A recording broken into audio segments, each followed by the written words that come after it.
Yes, people, what's happening? Welcome back to Chelsea Fan TV and welcome to your Chelsea news video. First things first, guys, make sure you smash a like. Make sure you subscribe to the channel if you're new around here. And as always, leave your thoughts in the comments below. And I'm sure we're all thoroughly enjoying the international break. I know things haven't been great on the pitch, but I do still miss it when Chelsea aren't playing on a weekend. But there are still a few little bits of news to tie up and go through. So we're going to dive into those in today's video. I think there's only one place to start there, and that is with another injury. Yep, you heard right, another injury to a Chelsea player. Romeo Lavia injured in training at Cobham on Thursday. The news coming out on Friday, suggesting that it could be a muscle tear in his ankle. Chelsea are sweating on the results of those scans to see how long he is going to be out for.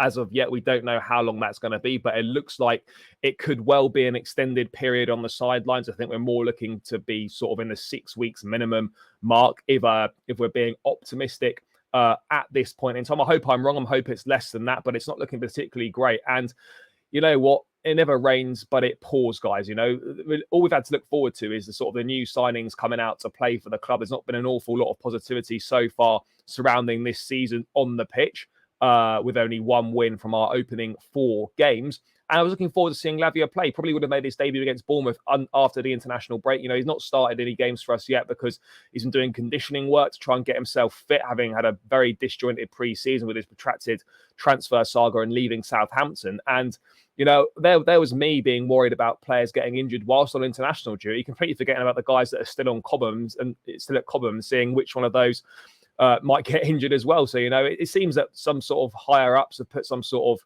spell on us, some black magic, some witchcraft or whatever it is, but we cannot catch a break at the moment. And when I see people talking about, oh, we need to get rid of the medical department, Chelsea have got top-class medical facilities and top-class medical staff. Medical staff isn't why these players are getting injured. You know, if they're getting re-injured after they've come back from an injury, absolutely, because they might have rushed them back too soon, given them they're all clear too soon.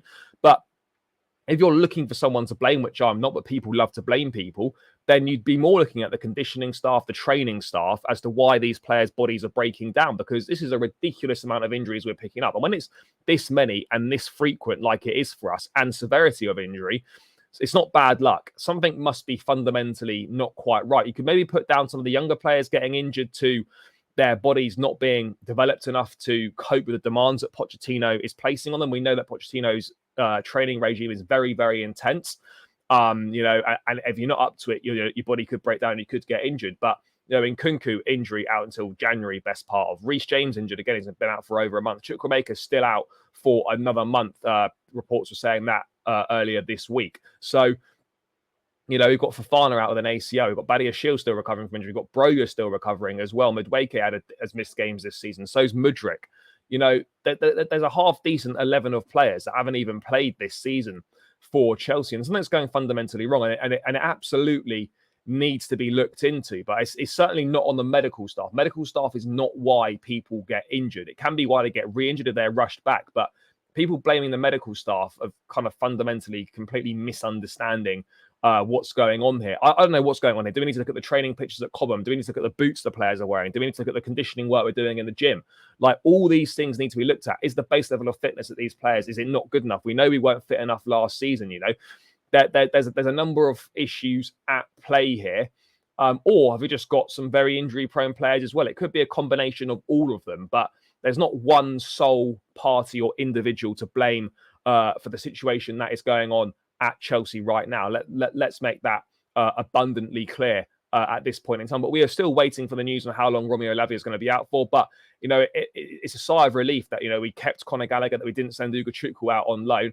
And, you know, people, we don't want a massive squad, but with the amount of injuries we pick up, on average, I saw a stat, on average, since July 2022, so July last year, we've picked up, on average, 1 injury a week since July 2022. That is a madness.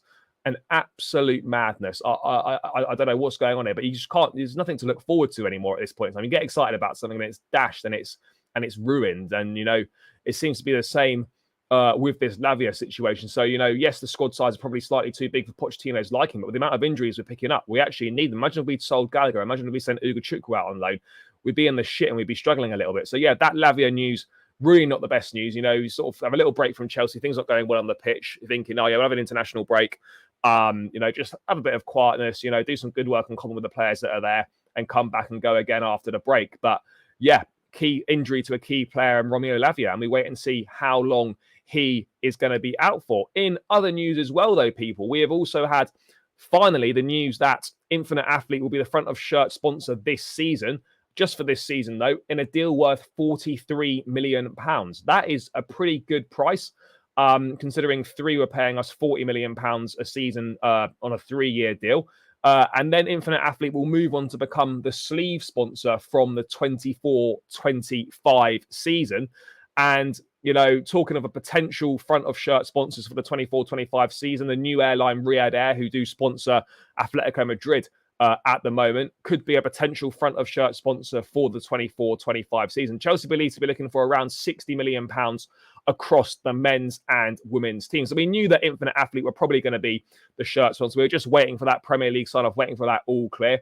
But Infinite Athlete will be paying the club £43 million. I think it's a pretty good deal for what's not even going to be a season, given they've missed the first 4, maybe 5 games if it's not in place for Bournemouth. But do you know what? It's there now. That's going to be the sponsor for the season. We'll have a new sponsor next season. Infinite Athlete will move to the shirt sponsor, the sleeve sponsor. And that's just a little update on that. It's been a long, drawn-out process. I'm glad it's taken this long because from a selfish perspective as fans, it's given us a chance to buy sponsorless shirts, which look great and will be some sort of collectible item, I'm sure, in years to come. So, yeah, just a little update on that. Finally, I've got the green light, and Infinite Athlete on a £43 million deal will be the shirt sponsor for this up and coming season. And to sort of round this news video out, guys, we also have the news that the owners want to build 2 8-foot lion statues outside Stamford Bridge. They've obviously lion sculptures outside the ground.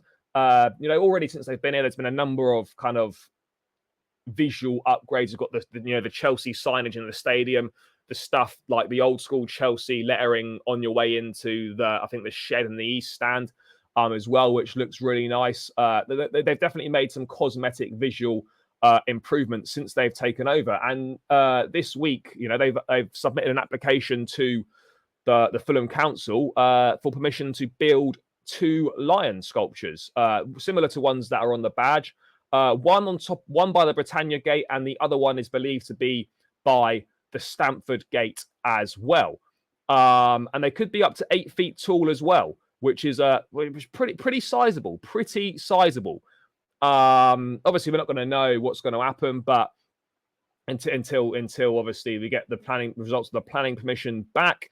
But yeah, look, I think there could be some more visual changes coming to the bridge. And whatever you think of these owners, I think a lot of the changes they made have been good. I think the stuff in the ground and in and around the ground they've done, it looks a lot better, and it is much better. So fair play to them to that, and it has positively transformed it, in my opinion, on that front. They want to draw upon the club's long history, they said, with an innovative artistic design. So yeah, they're looking to install sculptures. Look, I don't have a problem with that. I think we can say that, as much as we love Stamford Bridge, it probably visually from a fan's perspective doesn't look the best, if we are being totally honest. It could do with sprucing up a little bit. It could do with having a few more bits and pieces in and around the ground. So yeah, I have an issue with this. Let's wait and see what the results of the planning permission is when it comes back. But yeah, absolutely. No issues for me on this one. I think it will look nice when it does eventually happen. And look, these things, whilst they might not really equate to any sort of on-pitch performance, it just adds to the match-going fans' experience when you've got things like that around the ground, when you've got better visuals to look at. It just makes the experience that much better. I mean, look, for me, I'm not really too fussed either way, but I'm sure it will look nice, it will look better, and it will make a better experience for a number of fans to come and look at the club, and particularly tourists as well, to draw on the history of Chelsea. So yeah, look, I look at it as a good thing. I don't think it's bad at all. But yeah, look, other than that, guys, I think that pretty much rounds out the main Chelsea news that has been going on. As you can tell, it's an international break, not an awful lot going on, but just diving into a few bits of news there. And that is pretty much everything, people. So I hope you enjoyed the video. Make sure you smash a like. Make sure you subscribe to Chelsea Fan TV if you're new around here, guys. And as always, make sure you leave your thoughts in the comments below whether you agree or disagree with anything I've said. And we'll catch you again in another video soon. Take care, up the Chelsea, and peace out.